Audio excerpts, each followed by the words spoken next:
Madam Acting Deputy President, it's my pleasure to rise and speak on the COAG Reform Fund Amendment No Electric Vehicle Taxes Bill 2020, and I say it's my pleasure. This is a bill that the government does not support because we consider it to be piecemeal and not in the national interest. And I have to say that I'm really disappointed that Senator Rice didn't mention any of the very substantial incentives announced by the New South Wales government just yesterday in relation to electric vehicles. Some $490 million has been committed in the 21-22 New South Wales budget in relation to cutting taxes, incentivising uptake and reducing barriers for electric vehicle purchases.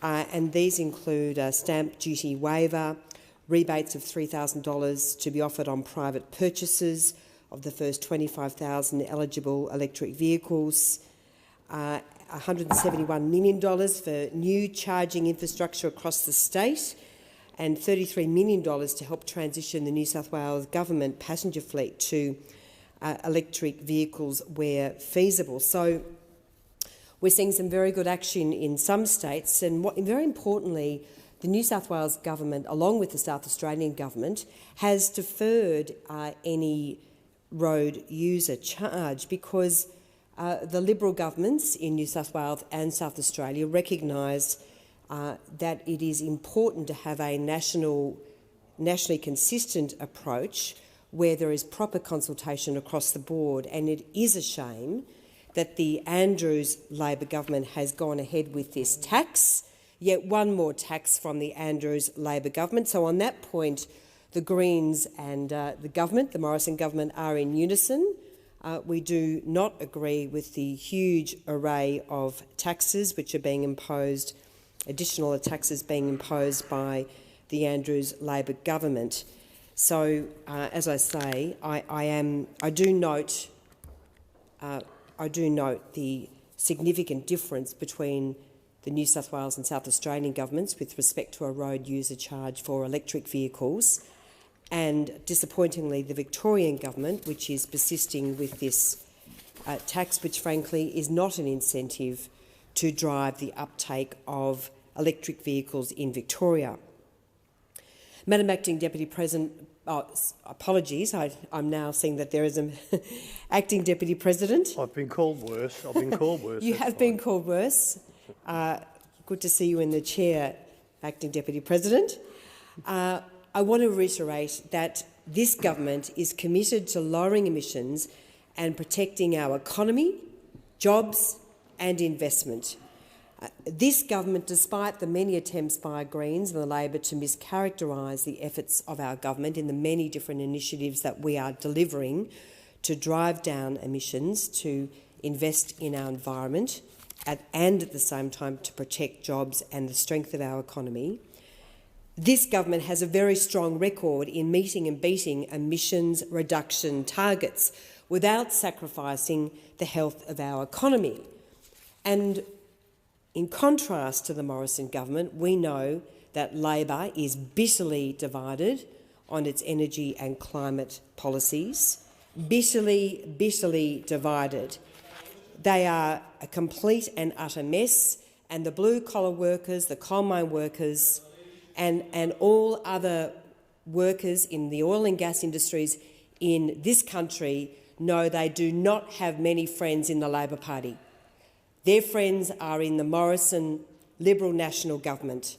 We understand the importance of oil and gas to this economy. The key to this success has been the fact that our emissions reduction plan is driven by technology, not by taxes. It's one thing to have these lofty ideals, the rubbish that Mr Shorten took to the last election, the 50% renewable reduction target, renewable energy target, the 45% emissions reduction target, which said to every worker working in coal mines and in oil and gas and in construction and building sites that Labor had deserted these workers. Mr Fitzgibbon has it right. He's worked you mob out, and that's why Labor is such a mess when it comes to its energy and climate policies. Proudly, Australia is only one of a handful of countries which has beaten our Kyoto commitments. We didn't just beat them, we beat them by a very substantial 459 million tonnes. Our emissions have fallen faster than the G20 average, faster than the OECD average, and much faster than similar developed countries like Canada and New Zealand. Between 2005 and 2019, they fell by more than 15%, while New Zealand's fell by only 4%, and Canada's barely moved at all, so our emissions fell by more than 15% in contrast. The latest figures for 2020 have us at 20.1% below 2005 levels, and we are well on our way to meeting and beating our 2030 target, which is to reduce emissions by 26 to 28% below 2005 levels. As the Prime Minister has said, our target is net zero emissions as soon as possible and preferably by 2050. This is realistic and this is sensible. Net zero emissions is a worthy goal, but it is not one that ought to be pursued at all costs. We will not sacrifice jobs, we will not sacrifice industries in regional Australia for no benefit. We won't increase taxes with no thought on the effect of on families and businesses. Thank you very much. Acting Deputy President, I'm sorry that Senator Ciccone saw fit to interrupt my contribution, but I am very pleased to— I think there is a bit of disruption that Labor senators are imposing on the chamber, but nevertheless I will continue.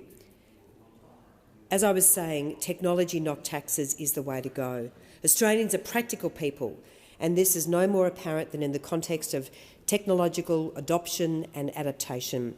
Australia's experience has always been that when new technologies become economically viable, businesses and households rush to adopt them.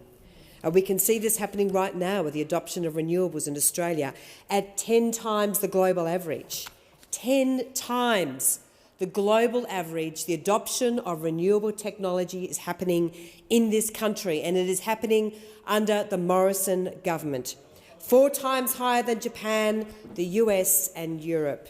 We now have the highest solar capacity per person in the world. What an achievement. That's why we have developed our technology investment roadmap.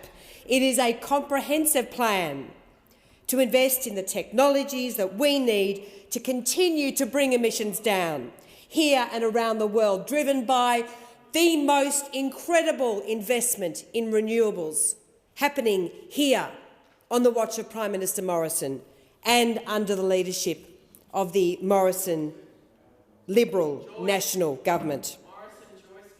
Our investment is accelerating technologies like hydrogen, carbon capture and storage, soil carbon measurement, low-carbon materials like steel and aluminium, and long-duration energy storage. Getting these technologies right will support 160,000 new jobs by 2030 and maintain Australia's position as a world-leading exporter of food, fibre, minerals and energy. Widespread global deployment of those technologies will reduce emissions or eliminate them in sectors responsible for 90% of the world's emission, some 45 billion tonnes. So this is about setting practical goals for the technologies which offer the most abatement potential, where Australia has real advantage. And of course, the government is also driving investment into consumer choice when it comes to new vehicle and fuel technologies. We have already committed around $1.4 billion to help increase the uptake of low and zero emissions vehicle technologies, including over $74 million through the Morrison government's Future Fuels package.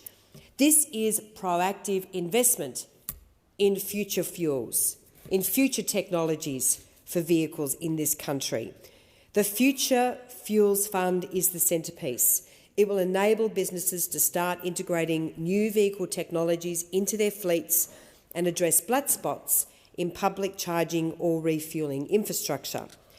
We are developing a future fuel strategy that considers all of these new technologies, not just in relation to electric vehicles. This includes hydrogen fuel cell vehicles, hybrids and biofuels to support fuel consumer choice. We've released a discussion paper for consultation to help inform our final strategy and shape the design and rollout of our investment programs. The strategy will be finalised later this year once this feedback process is complete. Australians are already making the choice to switch to new technologies such as hybrids. Hybrid sales have almost doubled in the last year. Hybrids also have immediate emissions reductions benefits, even over battery electric vehicles across many parts of Australia. In contrast to the Morrison government's integrated national plan, this bill from the Greens is, as I mentioned before, a piecemeal measure which will do little to provide the taxpayer with value for money. To bridge the gap over the 10-year lifespan of an electric vehicle purchased today would cost between an estimated $195 and $747 per tonne of carbon dioxide equivalent. To put that into some perspective, the Emissions Reduction Fund price is $16 per tonne. So this bill, if it was ever to be implemented, would add yet another set of rules to an already dizzying number of local and state regulations that do nothing to add to what is incredibly important in this sector, and that is national consistency. We do not need more piecemeal regulations across different states and territories. Regrettably, this bill does not facilitate a nationally coordinated strategy for electric vehicles. It does not solve any problems that are not already being solved by the government's Future Fuels package and the Future Fuels Fund. It creates more red tape for local and state governments and delivers no value for Australian taxpayers. So with this bill, the Greens rush without pausing to consider some of these bigger issues at a national interest level. Unfortunately, the Greens have not considered the better alternatives, including, I think, a lost opportunity to provide for a nationally coordinated strategy. So this is very much legislation on the fly. It may be good enough for the Greens, but it's certainly not good enough for this government, and it is certainly not good enough for Australian taxpayers. When it comes to effective emissions reduction legislation driven by incredible investment in renewable technologies in this country, what we need is the Morrison government's nationally coordinated scheme, not the piecemeal approach of the Greens, and for this reasons I do not commend this bill to the Senate.